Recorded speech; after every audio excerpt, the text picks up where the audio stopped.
Kalau orang mau bikin acara nikahan, perlu nggak sih mereka pakai pawang hujan? Nggak perlu. Beneran nggak perlu? Beneran nggak perlu. Tapi kan di berbagai acara yang besar kayak kemarin ada MotoGP. Salam budaya Rahayu. Jadi untuk pembahasan kali ini saya akan menanggapi dan membahas tentang tradisi adat dan budaya dan kearifan lokal yang ada di Nusantara. Jadi sejak dulu sampai sekarang itu ramai diperbincangkan di kalangan masyarakat, dan sebagian masyarakat masih mempercayainya dan sebagian masyarakat sudah tidak percaya dengan hal-hal klenik yang ada di Nusantara. Contohnya ketika ada hajatan pernikahan tersebut, kebanyakan khususnya di Pulau Jawa dan mungkin bahkan di seluruh Nusantara masih ada yang namanya pawang hujan tersebut. Jadi tugas pawang hujan tersebut ketika di salah satu daerah tersebut mengadakan hajatan, contohnya seperti pernikahan dan juga acara lainnya, waktu itu di musim hujan dan kebetulan waktu itu adalah hari H resepsi pernikahan tersebut. Jadi tugas pawang hujan yang ada di Nusantara tersebut adalah menyisihkan hujan atau meminggirkan hujan, bukan mengatur hujan seperti itu. Jadi sebagian masyarakat itu mempercayai hal-hal seperti itu yang ada di Jawa dan seluruh Nusantara. Jadi sebagian besar untuk kalangan orang-orang modern menggunakan logika berpikir seperti yang dikatakan oleh Marcel Radipal atau si pesulap merah seperti video berikut ini. Kalau orang mau bikin acara nikahan, perlu nggak sih mereka pakai pawang hujan? Nggak perlu. Beneran nggak perlu? Beneran nggak perlu. Tapi kan di berbagai acara yang besar kayak kemarin ada MotoGP, itu aja pakai loh pawang hujan. Gue tanya lo. Oh iya. Gue tanya, kenapa sampai sekarang lu masih pada pakai pawang hujan? Karena para IO ini, penanggung jawab ini, diminta untuk nyari tanggal terbaik untuk acara outdoor. Oke. Nah, ketika mereka diminta untuk tanggal terbaik, ini udah bagus banget nih tanggalnya nih. Mereka nggak mau disalahin. Akhirnya cari kambing hitamnya siapa? Kita cari orang bodoh yang ngaku-ngaku bisa ngatur hujan. Akhirnya, nah ini aja nih pawang hujan. Ketika seseorang itu menjadi pawang hujan dan kebetulan itu mendapat undangan untuk memindahkan hujan karena di situ ada acara hajatan tersebut, kadang-kadang tidak berhasil dan kadang-kadang berhasil, tapi banyak berhasilnya. Karena apa? Karena sesuatu kita itu ibaratnya berdoa kepada Tuhan yang Maha Esa atau berdoa kepada Allah tersebut, itu belum tentu setiap doa kita atau setiap permohonan kita itu selalu dikabulkan seperti itu. Jadi kalau kita menggunakan logika seperti itu, semua apa yang tidak mustahil bisa menjadi kenyataan tersebut. Tapi kalau kita menggunakan logika tersebut, kita tidak akan mempercayai apa yang ada di dunia ini. Contohnya tidak percaya tentang yang adanya agama, karena agama itu juga cerita-cerita turun-temurun dari nenek moyang yang ada di setiap wilayah masing-masing. Bahkan setiap negara-negara tersebut itu hanya sebuah cerita dari pendahulunya dan diteruskan atau diwariskan ke zaman sekarang seperti itu. Jadi kalau kita menyingkapi atau menanggapi suatu fenomena tersebut menggunakan logika generasi muda yang sekarang seperti itu, maka kita akan kehilangan jati diri siapa kita, bahwa budaya yang ada di Nusantara itu adalah budaya yang adiluhung, punya kearifan lokal tersendiri. Makanya Indonesia itu berbeda dengan negara lain. Mistis seperti itu ya tidak akan bisa dibuktikan dengan ketika saya sebagai pawang hujan hari ini saya meloloskan hujan di acara tersebut dan tidak terjadi hujan. Keesokan harinya saya ditantang oleh teman saya untuk menghentikan hujan, dan belum tentu keesokan harinya saya akan berhasil, karena setiap doa yang kita panjatkan sebagai seorang pawang hujan tersebut belum tentu juga diterima oleh Tuhan yang Maha Esa, atau belum tentu permintaan kita dikabulkan sesuai dengan yang punya hajat. Jadi ketika yang punya hajat itu juga orang baik, kita juga ada orang pawang hujan itu juga orang baik dan tulus, maka itu akan benar-benar terjadi.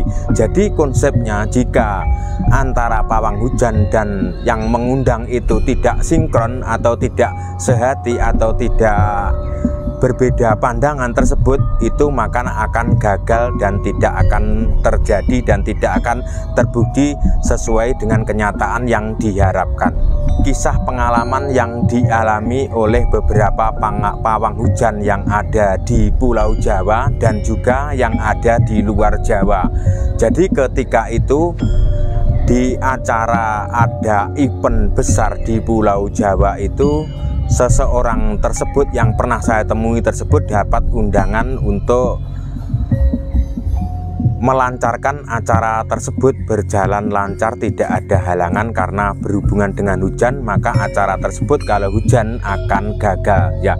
Jadi ceritanya di salah satu kabupaten tersebut mengadakan event besar-besaran, maka kebetulan dan waktu itu adalah musim hujan, dan di sebelah kabupaten tersebut juga ada event hajatan atau event tentang kebudayaan di wilayah Jawa tersebut. Jadi kedua pawang hujan tersebut itu saling ritual sendiri-sendiri antara Kabupaten A dan Kabupaten B.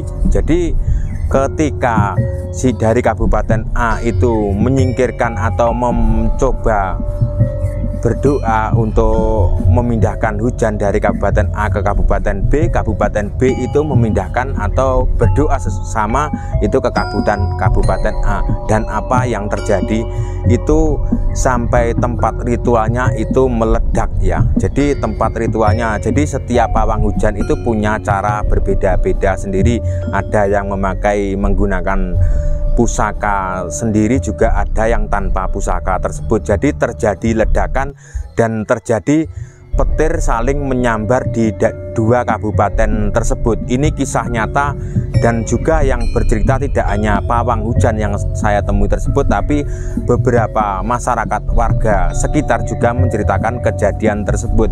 Jadi waktu itu tidak terjadi hujan, jadi acaranya berjalan dengan lancar, tapi hujan atau diiringi petir saling bersahutan di udara seperti itu. Di langit itu petir itu saling sambar menyambar seperti itu. Jadi ini boleh teman-teman boleh tidak percaya dan boleh percaya. Jadi kejadian mistis yang seperti itu susah untuk dibuktikan. Jadi ketika saya bercerita saya pernah masuk ke alam dunia lain, walaupun hanya 4 detik, mungkin teman-teman tidak akan percaya, dan ini tidak bisa diulangi atau susah untuk dibuktikan. Lanjutkan seperti apa yang dibahas oleh pesulap merah ketika menanggapi pertanyaan seperti event MotoGP di Mandalika itu kan mengundang pawang hujan tersebut. Jadi Marcel Radibal tersebut menjelaskan bahwa ketika panitia itu dituntut untuk membuat jadwal mencari hari yang baik, maka otomatis akan mencari kambing hitam pawang hujan yang dianggap Marcel tersebut orang bodoh, maka kalau terjadi hujan maka akan yang disalahkan adalah pawang hujan tersebut. Itu tidak benar ya. Nusantara ini punya kearifan budaya masing-masing ya, tidak hanya di Pulau Jawa, bahkan di seluruh pulau yang ada di Indonesia itu punya cara tersendiri, dan saya itu percaya dan saya yakin itu ada, dan saya sering menyaksikan sendiri ketika di sini ada pernikahan hajat besar-besaran dan di situ musim hujan. Waktu itu sebelum acara itu hujan deras, jadi ketika permintaan si tuan rumah tersebut meminta ketika acara resepsi atau temu manten tersebut supaya tidak hujan, dan kebetulan hujan itu benar-benar berhenti mendadak seperti itu. Tapi setelah acara pernikahan selesai tersebut akhirnya hujan deras sampai pagi, tapi acaranya berjalan dengan lancar. Jadi kalau kita sebagai orang Jawa, sebagai orang Nusantara berpikir sedikit-sedikit menggunakan logika, maka kita itu tidak akan mempercayai semua yang ada di dunia ini, tidak akan percaya yang namanya Tuhan, tidak akan percaya yang namanya gaib seperti itu. Tidak akan percaya yang namanya agama, karena agama Tuhan seperti itu tidak bisa dibuktikan dengan nyata seperti itu karena hal gaib ya. Jadi cukup sekian konten saya. Jika ada salah kata yang tidak berkenan di hati panjenengan semua, saya minta maaf yang sebesar-besarnya. Salam budaya Nusantara.